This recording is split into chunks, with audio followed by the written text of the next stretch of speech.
Lectura del primer libro de los Macabeos. En aquellos días, el rey Antíoco recorría las provincias del norte, cuando se enteró de que en Persia había una ciudad llamada Elimadía, famosa por su riqueza en plata y oro, con un templo lleno de tesoros, escudos dorados, lorigas y armas dejadas por Alejandro el de Filipo, rey de Macedonia, que había sido el primer rey de Grecia. Antíoco fue allá e intentó apoderarse de la ciudad y saquearla, pero no pudo, porque los de la ciudad, dándose cuenta de lo que pretendían, salieron a atacarle. Antíoco tuvo que huir y emprendió el viaje de vuelta a Babilonia, apesadumbrado. Entonces llegó a Persia un mensajero con una noticia de que la expedición militar contra Judá había fracasado. Lisias, que había ido como caudillo de su ejército poderoso, había huido ante el enemigo. Los judíos, sintiéndose fuertes con las armas y pertrechos y el enorme botín de los campesinos saqueados, habían derribado el arca sacrílega, construida sobre el altar de Jerusalén.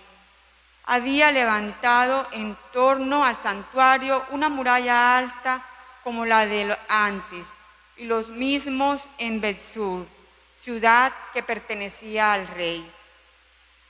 Al oír este informe, el rey se asustó y se impresionó de tal forma que cayó en cama con una gran depresión, porque no le había salido las cosas como quería.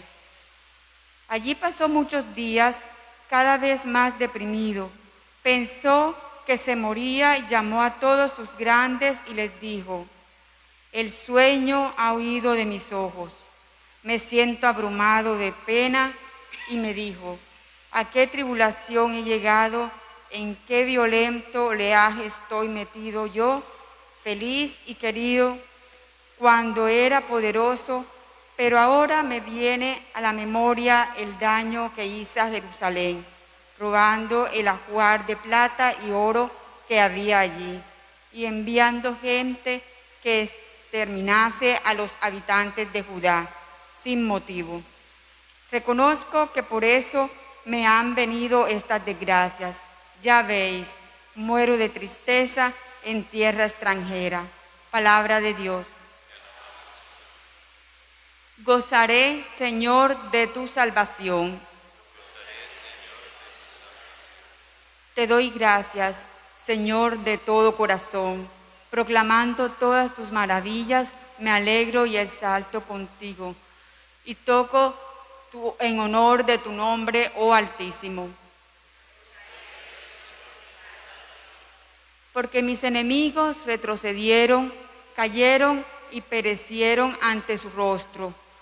Reprendiste a los pueblos, destruiste al impío y borraste para siempre su apellido.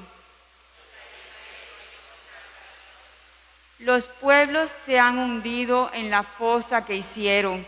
Su pie quedó prendido en la red que escondieron. Él no olvida jamás al pobre, ni la esperanza del humilde perecerá.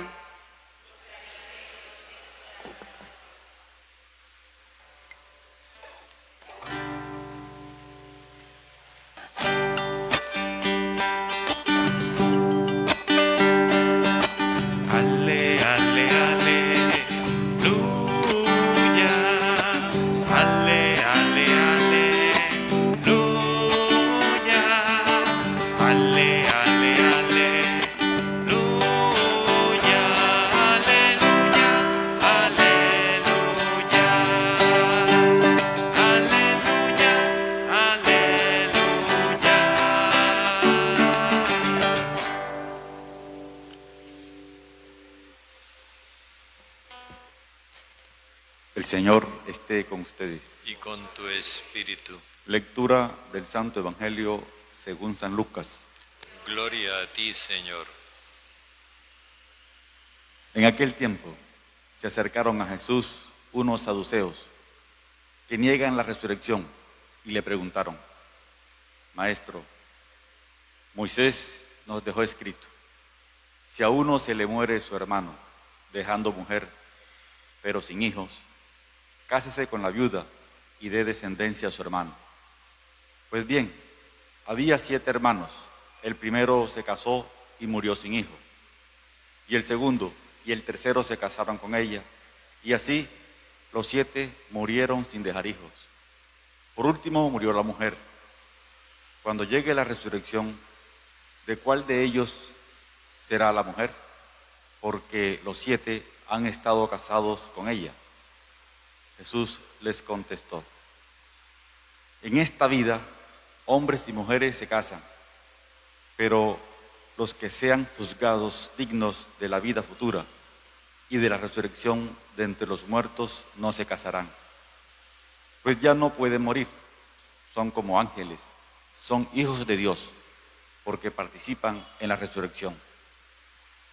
Y que resucitan los muertos, el mismo Moisés lo indica en el episodio de la zarza, cuando llama al Señor Dios de Abraham, Dios de Isaac, Dios de Jacob. No es Dios de muertos, sino de vivos, porque para Él todos están vivos. Intervinieron unos escribas: bien dicho, maestro, y no se atrevían a hacerle más preguntas. Palabra del Señor. Gloria a ti, Señor Jesús.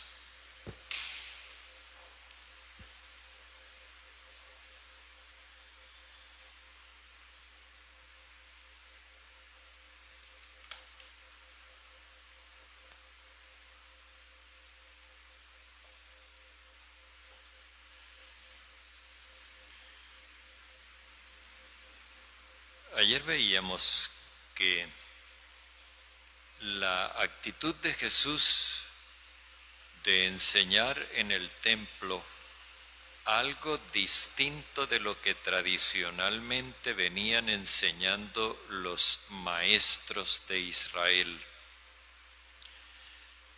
provocó una reacción de parte de los sumos sacerdotes, los letrados y la gente principal del pueblo, es decir, los dirigentes. Esa reacción fue sencillamente querer sacar de en medio a Jesús, eliminarlo. Esto nos da a entender que ellos son agentes de muerte.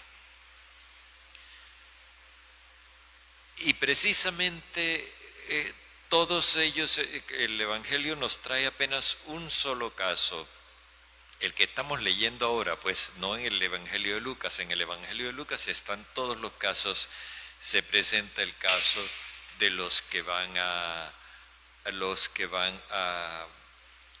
hablar sobre el asunto del tributo al César, de los que van a plantear cuál es el mandamiento más importante. Todos van con la intención de someter a Jesús a un interrogatorio que lo haga caer en algo para desacreditarlo delante del pueblo y así poder justificar luego su muerte. Eso es lo que todavía se sigue haciendo. Nosotros lo hemos visto cuando una persona se interesa por el bien de la comunidad y trabaja por el bien de su comunidad y a alguien no le gusta ese trabajo porque perjudica sus intereses, entonces comienza a difundir un run para desacreditar a esa persona. Después, el día que esa persona aparece muerta, entonces la gente se encoge de hombros y dice: por ahí andaban diciendo de él unas cosas, y ya con eso queda. Bueno, estos agentes de muerte se le presentan a Jesús a plantearle una situación completamente irreal, pero que tiene una intención. Son saduceos. Los saduceos, curiosamente, ese era el partido de los sumos sacerdotes, los hombres más religiosos. Ellos no creían en la resurrección. Y no creían en la resurrección porque ellos decían que eso no estaba en la ley de Moisés. Y como ellos solamente creían en lo que estaba en la ley de Moisés, los saduceos en eso eran semejantes a los samaritanos. Los samaritanos solamente tenían el Pentateuco, no creían en ninguna otra de los libros que tenía la Biblia. Bueno, los saduceos se le presentan a Jesús con un caso, como les decía, que no tiene características de realidad. Una mujer que se casa con uno de 7 hermanos. Podían ser únicamente 2 hermanos y el ejemplo habría bastado. Pero a ellos les interesa remachar la idea de la muerte, porque ellos no creen en la resurrección. Por eso ponen un caso de 7 hermanos. 7 es como una cantidad muy grande, es una totalidad muy grande. Y los van matando uno tras otro. Se casó con el primero y murió sin tener hijos. O sea, no hay futuro para la vida. Lo único que tiene señorío en esta historia es la muerte. Después se casó con el segundo y también murió sin hijos. Y el segundo y el tercero se casaron con ella y así los 7 y murieron sin hijos. Para ellos es importante remachar la idea de la muerte y el triunfo de la muerte, para luego plantear una pregunta. Ellos no creen en la resurrección, hay que tener eso presente. Ellos no creen en la resurrección, pero plantean una pregunta con el fin de ridiculizar la fe en la resurrección. Pero aquí hay una equivocación que ellos cometieron. Ellos suponían que Jesús enseñaba la resurrección como los fariseos. O sea, los saduceos eran enemigos de los fariseos y ambos eran muy religiosos, eso hay que tenerlo en cuenta, muy religiosos, pero eran enemigos que se odiaban a muerte, fariseos y saduceos. Y entonces, pensando que Jesús piensa y habla como fariseo, ellos le proponen ese ejemplo para ridiculizar la fe en la resurrección, pero la fe en la resurrección que enseñaban los fariseos, no la que enseñaba Jesús, porque ellos ni siquiera se han molestado en escuchar a Jesús. Y cuando le hacen la pregunta, bueno, y cuando resuciten, ¿cuál de ellos se va a quedar con la mujer porque ella estuvo casada con todos? ¿O cómo van a hacer? Es una pregunta que quiere poner en evidencia que la doctrina sobre la resurrección es un disparate, que eso no tiene sentido, que eso no tiene componte. Y Jesús les dice una cosa que ellos no han pensado. Los fariseos enseñaban que la resurrección consistía en una vuelta a la vida para vivir así como estamos viviendo. Jesús enseña otra cosa. Les dice, en esta vida, hombres y mujeres se casan, pero los que sean juzgados dignos de la vida futura y de la resurrección, no se casarán. ¿Cuál es la diferencia entonces? Es que en esta vida la gente muere y es necesario garantizar la supervivencia de la humanidad casándose y teniendo hijos. No se nos olvide que ellos decían, murió sin tener hijos, murió sin tener hijos. Y los 7 murieron sin dejar hijos. Porque los hijos son la forma de vencer la muerte, prolongando la vida humana sobre la tierra. En esta vida, hombres y mujeres se casan. Pero en la vida futura ya no habrá necesidad de casarse, porque la humanidad no morirá, ya no morirán, y no morirán porque son hijos de Dios. Y aquí tenemos una cosa que necesitamos también aclarar.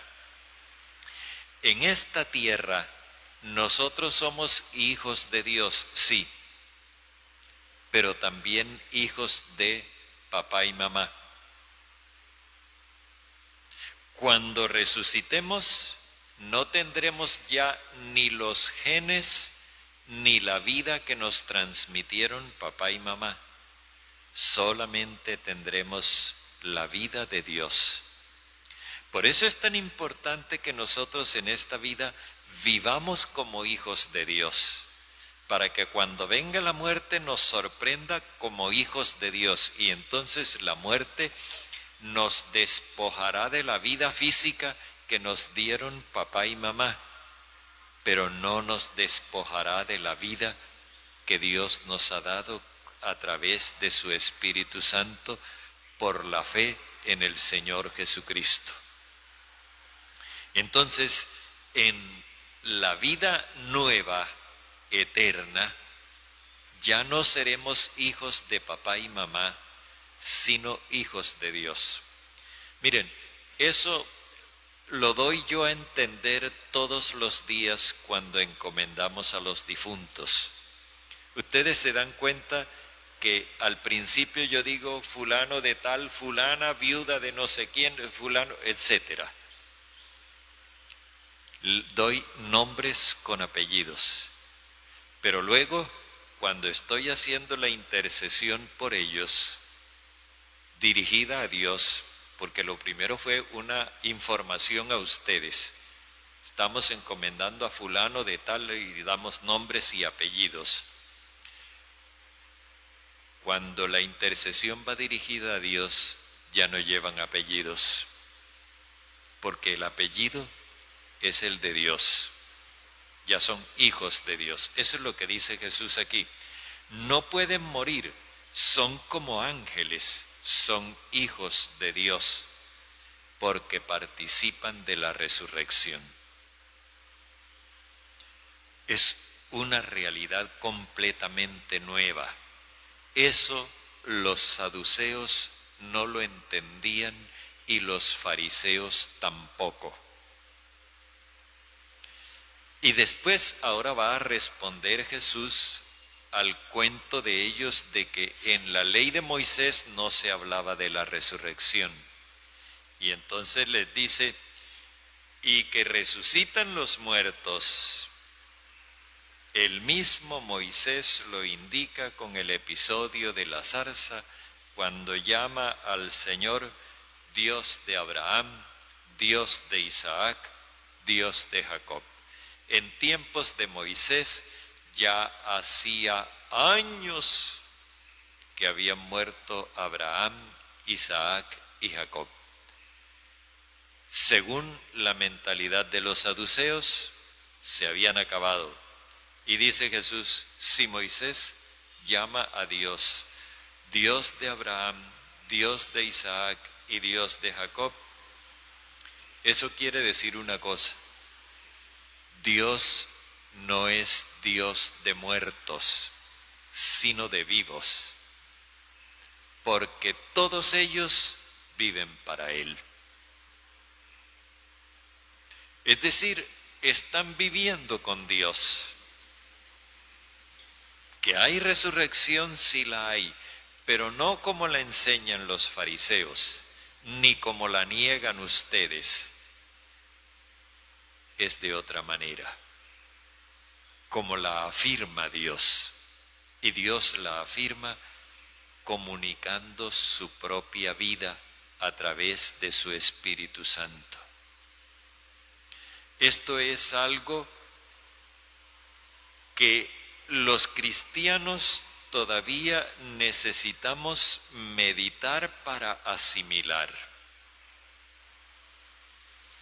Anoche en una asamblea una persona decía, pero nosotros ¿por qué vamos a tener que pensar en el futuro si el futuro no existe? Estamos en el presente y ya.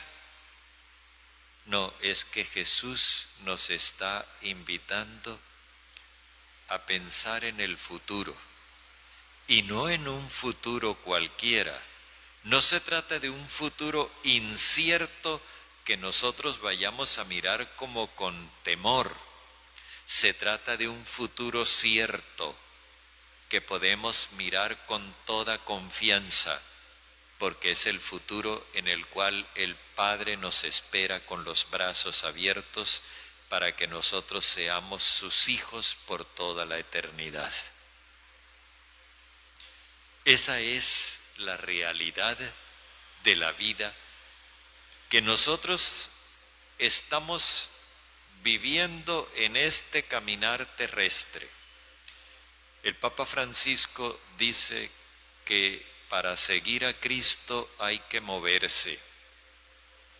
Los fariseos, los saduceos creían ser fieles a una idea que ellos tenían de Dios